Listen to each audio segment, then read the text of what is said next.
association, because it is from good association alone that the inclination to serve Krishna is born and stabilized. Good association or good sadhu sangha is a sign that Krishna heard your prayers to move onward in your path. So the four Kumaras, great enlightened beings, appeared before Prithu Maharaj one day. It is said that Prithu Maharaj rose together with all his ministers. He felt so attracted to these sadhus that he was like a conditioned soul who feels attracted to a sense object and goes there and wants to have it. So he asked then the four Kumaras a very important question: how can I make fast advancement? And the four Kumaras answered to him by listing 5 ways. And if you are a note taker, this is the good time now to take your notes. You should develop faith and determination. You know, sometimes our lives become like computers. Computers also, we have this problem with our office computer at the moment. They are overloaded with too many informations and can't sort out the way any longer, become very slow and often make mistakes. So in our lives it sometimes happens that we have an overload of informations and issues and even problems, and then we are very slow in our progress, and even sometimes we break down. It's just too much. The World Health Organization has said in the information age, the greatest threat to the health of human society is mental illness. You know, they just can't cope any longer with this amount of stimuli which comes from outside into their life. They're not made for this, the human body. They have. In Germany there was a bestseller, it was Simplify Your Life. Everyone just bought this book because it helped people to de-stress their life and to put order in it. So sometimes I feel in devotional service we have to do something similar. We have to de-stress, you know, reset. Is it called in the computer, this function? Reset. Once again, start it all over again. Hopefully you get it right this time. This is the idea of reset. So develop faith.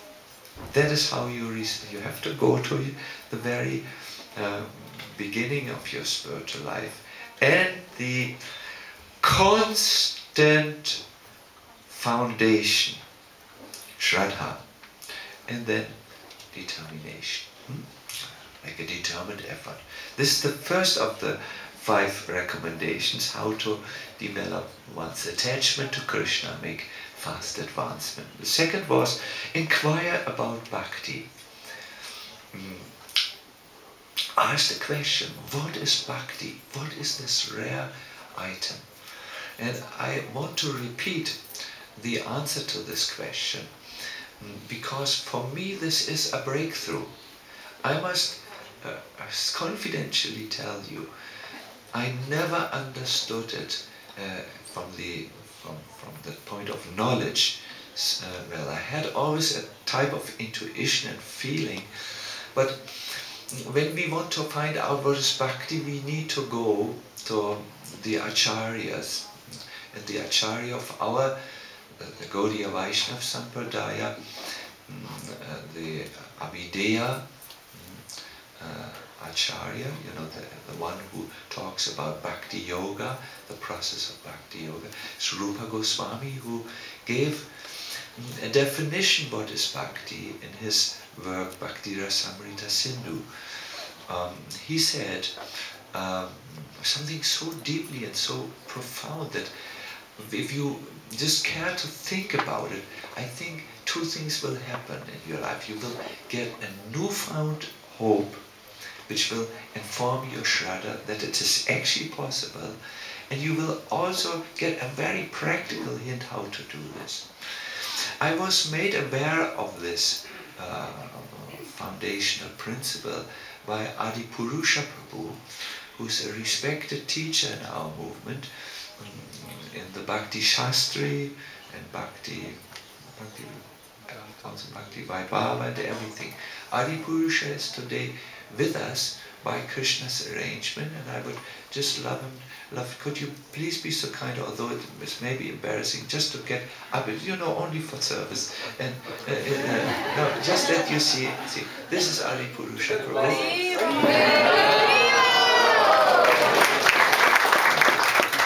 He's in Vrindavan and teaches in the Vrindavan Institute for Higher Education, and also travels all around the world. It's very respected, very respected teacher. We have to behave properly in his presence.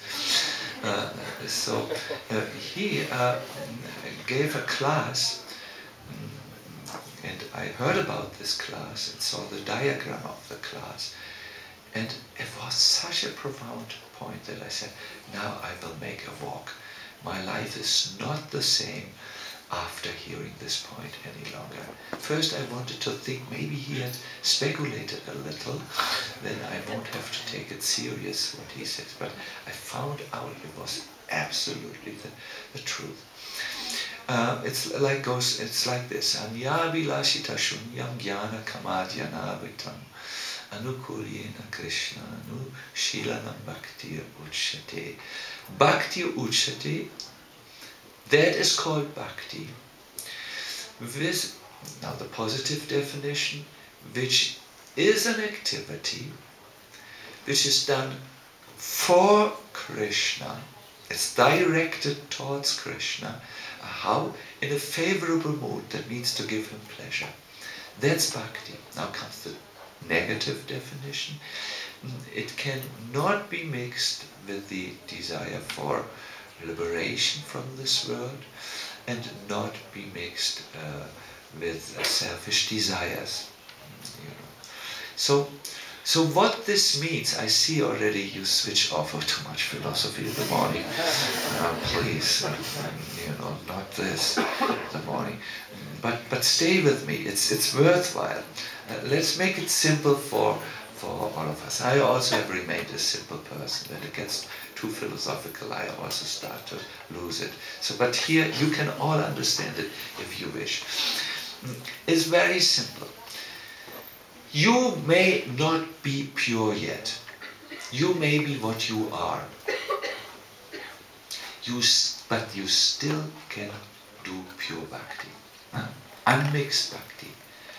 Maybe you do it for 1 minute a day. Maybe for 10 minutes. Maybe for 1 second. Maybe for 1 millisecond.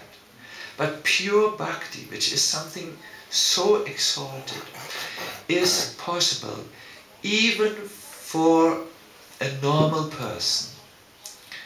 If he just does this activity and brings it to Krishna, it's for Krishna, in other words, not for anyone else. He doesn't chant his rounds for the sick mother or the sick father. There are things you can do for the sick mother, sick father, that's all right. But now you only want to do something for Krishna. You want to go to him, and you want to do it in a favorable mood. Favorable means, if you want to have a simple word, good mood, good for Krishna's pleasure. Then you have done an act of pure bhakti. And if you do this, for whatever amount of time you do it, you will get purified in your heart from material motivations and material desires, and you will be able to do more of this until finally, hopefully one day, you can do what is called uninterrupted bhakti. Do one thing for Krishna with the motivation, the conscious intention, a deep burning desire in your heart, a sankalpa. Do it to please Krishna, and you have done pure bhakti. What do you think about this? Isn't this wonderful? And as you do put a little grain of pure bhakti in your heart, that will increase and increase. We have requested to Adipurusha Prabhu, because he's more intelligent, to deeply explore this and provide from the wealth of scripture more indications. But I feel Krishna speaks about it in one verse 9, Gita 9:30, you all know it, Apichet Sudaracharo Vajate Mang Anagnimak. Sadhu Eva Brahmanas Samantavya.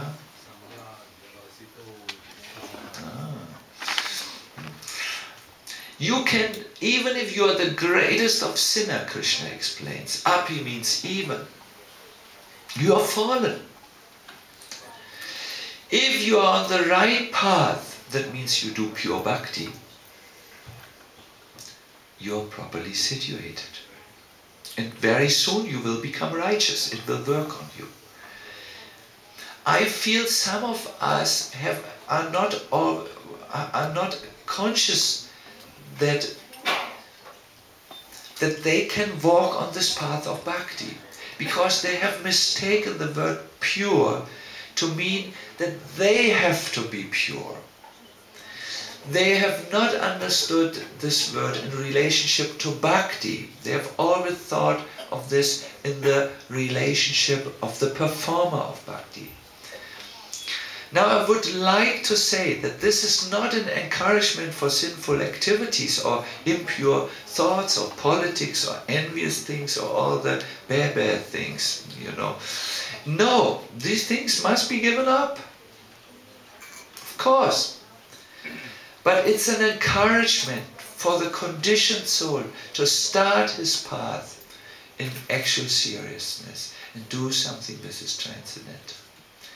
We find in Leela that Aghasura just swallowed Krishna, and because it came into him, he was so much purified that he got a type of liberation. But this is not an example of... what I wanted to say with this is not an example of pure bhakti. You know, he wanted to kill Krishna. There was an unfavorable intention. It was not pure bhakti. The reason why this comes to my mind is he did something forceful, and therefore he received a high result. I want to encourage you to make a conscious effort in your life. Forceful is maybe not the word which we want to use in comparison or in connection with bhakti. To make a conscious effort that today I will do something for Krishna in a way where I express my favorable mood for Krishna. You will see magic happen. It will be like a drop of, let me say, a spark in the drive in a forest which will spread. Obviously the forest needs to be dry, you know, and not wet with offenses, you know. That is Krishna, Krishna. Anyways, it's a science of bhakti, but to make it here simple, inquire about bhakti, and I remain curious always, and I got this present from I think Krishna spoke through Adipurusha, and if you have any doubt about it, Adipurusha is able to discuss like anything. You will have an intellectual discussion with him. Please do that. If you want any further information, please discuss. Maybe open a Facebook web page, a discussion group about this point. this is something which can save all of our lives, the understanding of Bhakti Yoga. Third point, become steady in Atma Yoga. You need to understand you are an Atma, a spiritual soul, and practice yoga, connection with the Supreme Lord. Fourth was worship the devotees. And the fifth recommendation for making fast advancement was listen daily about the Lord. Hear something about the Lord. And I heard we will do this evening in some detail. And yeah, Krishna. So this was a little bit the discussion where we left Sanat-kumara, his three brothers, and Prithu Maharaj. Now we will continue from here, because Sanat-kumara now will give more details. He says, knüpft an, he connects what he says with the last point, how to develop attachment. This is, we need to daily hear Krishna Katha. He says, one should mold one's life in such a way that one cannot live in peace without drinking the nectar of the Supreme Personality of Godhead Hari. Actually, these are the words of Prabhupada. He expresses it like this. It's so important that you get information about Krishna. If you want to practice Krishna Bhakti, you need to know who's Krishna. You need to find an interest in Krishna. Then you can direct it from Krishna and save your life. And he says, because it's so important to hear daily, one must give up the association of gossip people. That means people who don't talk about Krishna, non-devotees, people who, one shouldn't read also too much newspapers and be informed, and littleism, good if we have such service, but not too much movies, not all this things which are non-Krishna, and so on. But then, Prabhupada makes a point. He says, ultimately, simple negation of the things which are not favoring your Krishna consciousness is not advisable. Simple negation or giving up the company of materialistic persons will not do. We must have positive engagements. So the positive path is expressed what you can do if you want to go further. Or actually, this is, this is Sanat-kumara's word. If you just, I see this a lot in ISKCON, that devotees want to give up their material life and they try hard for 10 years. Usually, for some of us, our resistance breaks down after 4 years to material engagement, but even the devotees who try for 10 years, after some time, pang, material life is back in their lives, material interests, and so on. Because the devotees have not made an endeavor to mold their lives, to shape their lives in a way that they actually hear about Krishna. You know, this is not a luxury. This is not a practice for only the Gauraharis amongst us. You know, the super pious one, you can ask Gaurahari person privately. He is, you know, he tries. We all try our best. So it's not, oh, Sharanga Thakur, you're just reading 3 hours a day. And we are, no, it's not. But you must, even if you are a new one, a greenhorn in spiritual life, you must shape your life that you hear about Krishna, because if you don't put something into your mind, something about Krishna, the mind will have to be filled with something else. It can't stay empty. It just cannot stay empty by definition. It grabs things. It's constantly engaged with its surrounding, with its sanskaras. If you don't learn to put positive things in your mind, there is no question of Krishna consciousness. If you don't put Krishna in your consciousness, there will be something else in your consciousness. So you must mold your life. Mold means like a potter who takes clay. It doesn't help you to only give up your material life, to throw away your education, and to throw away your prospects. For a person who doesn't fill his mind with other things, this can even be dangerous, because he becomes emotionally unstable, by only renouncing. If you don't develop something to put in here, it won't work for you. So that is a positive part, via positiva. There are few things which Sanat-kumara Swami recommends to make your mind more receptive. Do you have the same problem which I have, that sometimes spiritual things seem to not go in the mind? Yeah. Yes, the devotee came to me. I asked him, how is it going for you? And he said, Maharaj, I'm miserable. Things just don't enter into my mind. I'm just happy to be with you. That's why I'm very happy. But I just can't hear it.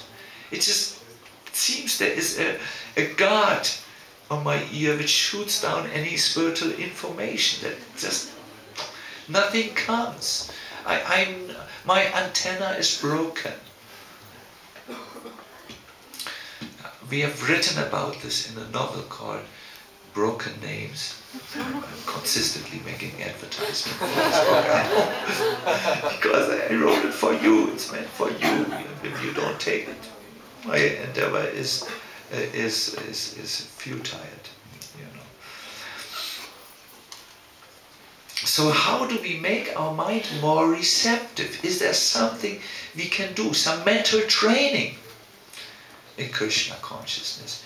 Yes, there is. First of all, you must be non-violent, ahimsa. Now, I know you are all vegetarians, but are you non-violent in your mind? You have to give up this tendency to just criticize everything and everyone, including yourself, all the time. Now be a little non-violent, become peaceful. Then you must have role models. That is, follow in the footsteps of acharyas.